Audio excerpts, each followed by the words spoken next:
Hello and welcome to Get a Grip on Rebates, brought to you by Light Efficient Design and their Solera Solar Lighting. We're highlighting today the Hybrid 365 LED Solar Area Light brought to you by Solera. This hybrid product is game-changing technology that leverages both solar and line voltage to power its super bright LED area lights, powering them 24/7. It has an intelligent control module that knows when to switch from cost-free solar power to line voltage only when its long life, 50-hour battery life is depleted. It's an all-in-one design, delivers high performance and ease of use and installation and adjustability. It's really unlike any other solar lighting that you have used in the past. So get your hands on a Hybrid 365 from Solera Solar Lighting and Light Efficient Design. Hello and welcome to Get a Grip on Rebates. This is Juan Carlos Blacker. With me, as always, I have John Wilson. How are you, John? Doing great. Hi, JC. Good to see you again. Hey, John, I wanted to continue on our conversation that we had last time on, we started with cannabis, but really moved into what we're calling controlled environment agriculture and how that's playing into the utility rebate world and as a new industry, as a new place where we can find energy savings, and as a growing potential for our distributor partners, for our manufacturing partners, and ultimately for the end users and for the utilities. So, controlled environment agriculture, CEA, weird name. Where did it come from? Weird name, safe space. We talked in the last episode how cannabis is the industry, is the crop that has been on the vanguard. And the reason why is because you're selling cannabis for $1,500 to $2,000 a pound. And, last time we went to the grocery store, I think maybe like vanilla extract and, there might be one or two really fancy seasonings that Julia Childs uses that bring in that sort of premium price point. But most of the time when you're buying parsley and sage, it's like, 50 cents a pound, right? So cannabis blazed the trail. It is currently continuing to blaze the trail. And what that's doing is it's brought the prices down across the board for everything. It's also helping the U.S. in particular catch up with where a lot of, most of the rest of the world, but especially Europe is in terms of indoor greenhouse crop production. And if people were just like, well, you said greenhouse, I thought we were talking about lighting. Let me just set the record straight. Every one of these greenhouses has supplemental light added to it. So greenhouses taking advantage of the sun, and then they're supplementing that with artificial light. So increasingly, it's becoming more cost effective to see additional crops grown. And we're seeing more of this sort of like farm to table movement. And I personally think we are like one very tiny carbon price signal away from seeing a really radical shift in the cost effectiveness of what's grown indoors. Right. Well, you and I, like we mentioned in our last episode, you and I were down in February down in San Diego at the, I always forget the name, the Indoor Ag Energy Symposium. And meeting with a lot of players in this space, and not just cannabis growers, but there was a really, really important lettuce grower out of New England who was telling us the strategies they're using in terms of energy efficiency, energy savings. We had policymakers in Massachusetts talking about new policies they're putting down. We had growers explaining the best practices that they had in terms of using energy efficient lighting, mostly or not almost exclusively LED in that case, or energy efficient HVAC and other products. So where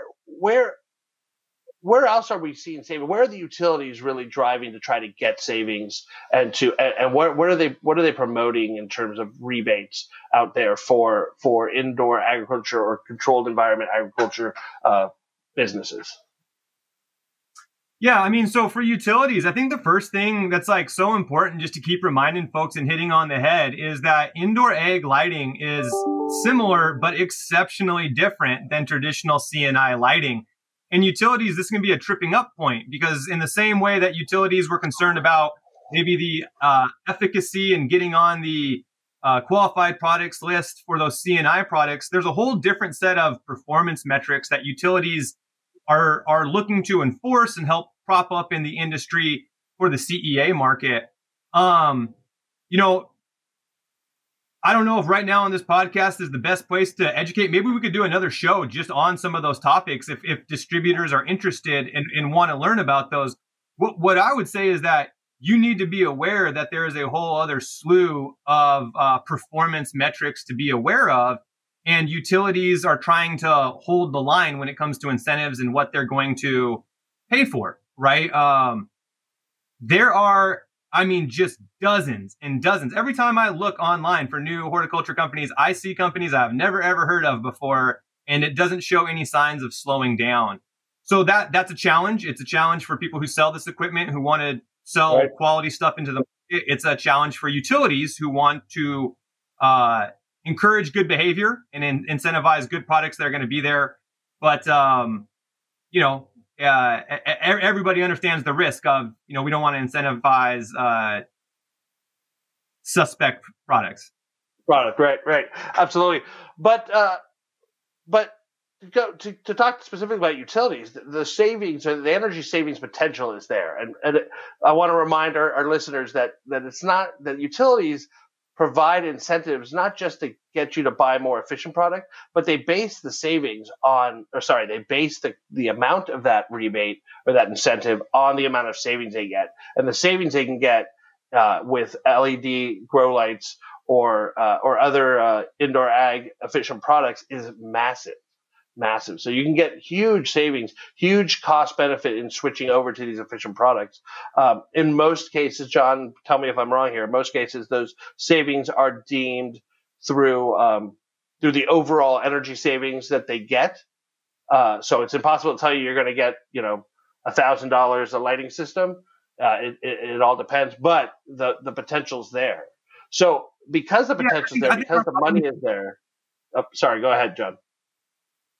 I think, our audience is probably familiar with this is more on the custom path of the incentive game. So we're talking really, really big potential incentives, but because it's more than just the lighting system, there's these interactive effects.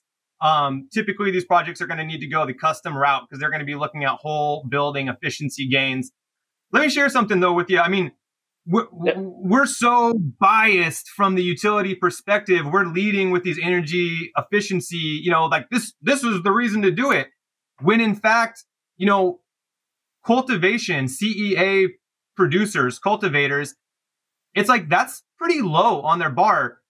Energy savings, they care about the product. And in this case, the light source, it is part of their manufacturing process, right? So it's really critical, not just for utility folks like you and I, but I think distributors as well. Anybody who wants to address this market, I would never lead with energy efficiency. I would lead with, let's talk about your process. Let's understand what you need. Let's understand what your pain points are. And let's understand how we can grow a better product together. And it just turns out that if you do all those other things right, you're going to have some massive energy efficiency savings. But in particular, this is an industry where if you lead with energy efficiency, you can get a lot of doors closed in your face. Yeah, agree with you. So then if that is the case, I got to imagine, what I'm hearing you saying, if our distributors, if they want to get into this space, because really right now, most of the sales are happening direct from manufacturers to the growers or to the producers. If distributors want to get into this game, they need to have maybe a dedicated person, maybe even a whole dedicated team in the controlled environment agriculture space. So, much like a lot of our distributors have controls teams or have other specific teams that look at specific types of cultures. Is that what you're saying? Yeah. Boy, you said it just right.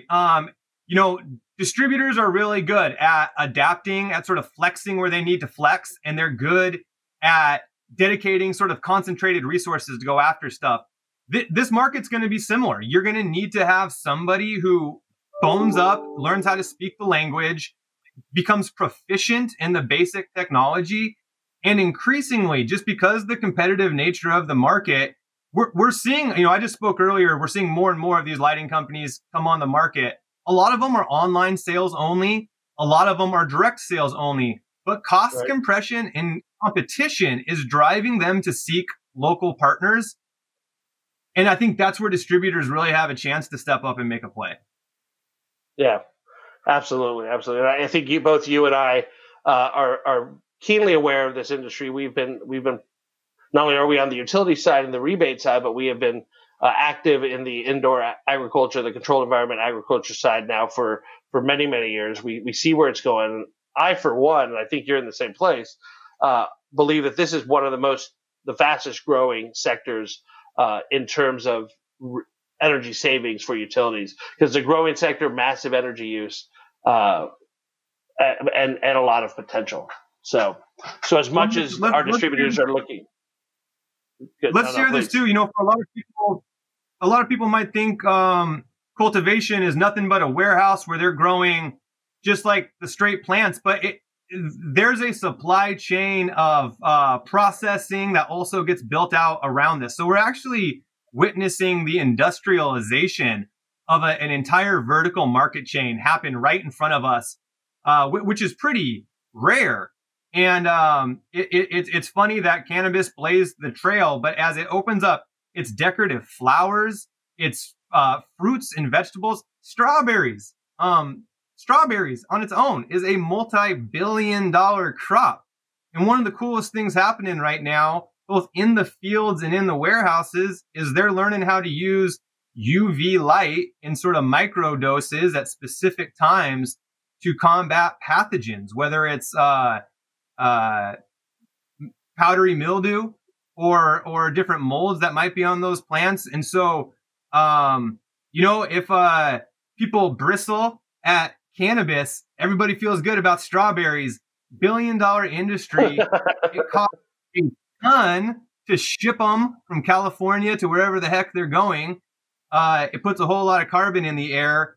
And increasingly, if we can do this with more of a, regional on a local level, count on it happening. Count on it happening, because Absolutely. Florida and California aren't going to continue to supply the entire nation's leafy greens. It's going to change. It is going to change, and people want it to change because they want that local. They want to know that their food was grown local, that it didn't travel hundreds or thousands of miles to get to them, and they want to get those strawberries in the snowy countries when they want them. So, absolutely, I definitely see that. And interestingly enough, I just saw an ad here for the Energy Trust of Oregon that's actually offering pretty big rebates on grow lights for their residential customers. So it's not just a commercial thing that we're seeing. We're seeing grow light potential for residential customers who might have a small indoor grow for cannabis, or maybe for some other, maybe they're growing their own herbs down in their basement. Chances are it's cannabis, but maybe. So we're seeing it expand into other areas of the utilities, not just in commercial or industrial, but now into the residential sectors. So even more reason that I think distributors need to get into this side of the business if they want to grow and keep pushing those energy efficiency programs that they've gotten so used to with fluorescent to LED lights and controls and other such products. So what else should we know about Go ahead. No, I was going to say, what else should we know about controlled environment agriculture? But I think you had something you wanted to say there. So, well, I was going to piggyback on what you were saying, which is it's not just about the lighting, and distributors are hip to this, man. It's like you're not just selling lights; you have a chance to sell this whole little package. It's an ecosystem that goes together. The thing about the residential consumer is that they're going to buy smaller systems, but there's millions and millions and millions of them out there, and as these systems get better, they're increasingly selling these little packages that it's made to go into your closet. But you're not just selling that person the little light. You're selling them a fan. You're selling them a little dehue. Right. And distributors, they're hip to that. It's like distributors already know you come in looking for this. It's like, let me sell you the pipe, the wire, and everything else you need to make sure when you get back to your job site, you got what you need. I really encourage, if I was a distributor and I was able to sort of start putting together, I would look for a partner on the commercial grow side, and I would look for a partner kit on the residential side. And increasingly, we're seeing more distributors set up online sales. And so in my mind, just like such a missed opportunity if they're not positioning themselves to take advantage of it, because it is a burgeoning market and it shows no signs of slowing down. Right.